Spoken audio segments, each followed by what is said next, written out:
Hello বন্ধুরা, good morning. এখন বাজে সকাল 10টা। আজকে আবার একটা নতুন ভিডিও নিয়ে তোমাদের মাঝে চলে আসলাম। আজকে যেহেতু বৃহস্পতিবার, সকাল সকাল পুজো দেবো, তাই তাড়াহুড়ো করে সব কাজকর্ম সেরে ফেলেছি। সারা হয়ে গেছে।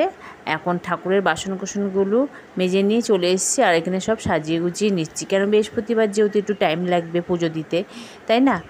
তা আমার ঠাকুর ঘরটা খুবই ছোট। ঠাকুর ঘর মানে কি, আমার ওই শোকেসের মাথার উপরে ঠাকুর সিংহাসন করেছি, কেন আমার কোনো জায়গায় জায়গা নেই, মানে সেফটি জায়গা নেই যে সিংহাসন পাতবো। কবে ভগবান দেবে ছাদের উপরে একটা ঘর করব, ঠাকুর মন্দির করব, জানি না কপালে আছে কি না। আগে তো আমার মন্দির ছিল, মন্দির ভেঙে চুরে তছনছ হয়ে গেল, তার জন্য আমার কপালটা এত খারাপ। কি বলবো আর বলো, কপালের বিধাতা যা লিখে দিয়েছে তাই তো হবে, তাই না? আর আমাদের এইখান দিয়ে প্রচুর গাড়ি যাচ্ছে, এত আওয়াজ হচ্ছে ভয়েস দিতে এসেও। তখন ভয়েস মিউট করে আমি এখন ভয়েস দিচ্ছি, তাও এরম আওয়াজ। তখন খুব আওয়াজ হচ্ছিল পাশের বাড়ির থেকে, তার জন্য আমি মিউট করে ফেলেছি। আর ঠাকুরদের চন্দন টন্দন পরিয়ে ফুল টুল দিয়ে দিলাম। আর জল ঘটের মধ্যে না আমি ফুল দিয়ে গঙ্গার জল দিই না, এমনি নর্মাল জল দিই।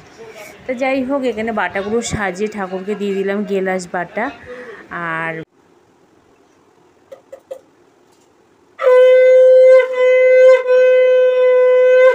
ঠাকুরকে পুজো দিয়ে বাইরে তুলসী মন্দিরে যাচ্ছি, তুলসী মন্দিরকে পুজো দিতে। তা এখানে এসে এখন প্রদীপটা নিমিয়ে দেবো, রান্নাঘরে যাবো। এখন প্রদীপটা নিমিয়ে দিই। রান্নাঘরে চলে আসলাম, লাইটটা জ্বালিয়ে দিই, ফ্যানটাও চালিয়ে দিই। বিশাল গরম লাগছে, আবার ঝিরিঝিরি বৃষ্টি মেঘ করেছে আবার। আর এই যে বাজারটা যা এনেছে দেখি ঢালি, বেলা হয়েছে অনেকটা। বাবা কি গরম, ভালো লাগছে না। অনেক কিছু এনেছে, দাঁড়া দেখাচ্ছি। এই যে আজকে বাজার থেকে এগুলো এনেছে, এটা হচ্ছে গাটি কচু মনে হয়। আর এখানে হচ্ছে এক গুচ্ছে ধনে পাতা, কাটি কাটি হয়ে গেছে এখন ধনে পাতা এরমই। আর এটার মধ্যে কাঁচা লঙ্কা, আর এটা শাটিং মাছ, আর এটা ডাঁটা, এগুলো এই যে ডাঁটা, আর পাঁচ শাক, পটল, উচ্ছে, রসুন। আজকে এই বাজার হয়েছে। তাহলে চলো কাটাকুটি করে নিই, বেলা হয়েছে অনেকটা। কাটাকুটি হয়ে গেছে, পটল আর উচ্ছে ভাতে দেবো, জল দিয়ে রেখেছি। আর এখানে পাঁচ শাক, এটা ধোবো এখন। মাছও কাটা হয়ে গেছে, এই যে কাঁচা মাংস, এগুলো ফেলা হয়নি। এটা হবে পাঁচ শাক দিয়ে কাঁঠালের দানা দিয়ে ঝোল করব। চিংড়ি মাছ হলে ফাটাফাটি হয়ে যেত, তা চিংড়ি মাছ যেহেতু নেই, কাঁঠালের দানা দিলেও হেভি লাগে খেতে। পাঁচ শাকের ঝোল তোমরা খেয়ে দেখবে।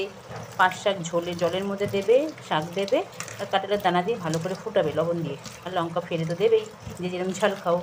তারপর পেঁয়াজ সম্বাদ দিতে হবে, হেভি টেস্টি লাগে খেতে, মাখা মাখা করে নামাবে। মাছে কচু দেবো, তাই কচু সেদ্ধ বসিয়ে দিয়েছি, এগুলো ঘট কচু বলে। আর এই যে মাছ কেটে রেখেছি। হ্যালো বন্ধুরা, রান্নাবান্না তো চালু করে দিচ্ছি। ঠাকুরের পুজো টুজো দিয়ে ঘরে যাবতীয় কাজকর্ম সেরে তারপর রান্নাঘরে চলে এসেছি। কচুটা সেদ্ধ হচ্ছে, আর পাঁচ শাক ধোয়া হয়ে গেছে। এটা তো কাঁঠালের দানাটা কাটা হয়নি, কাটবো। তা কচুটা নামিয়ে নিই, তারপর কাটবো কাঁঠালের দানাটা।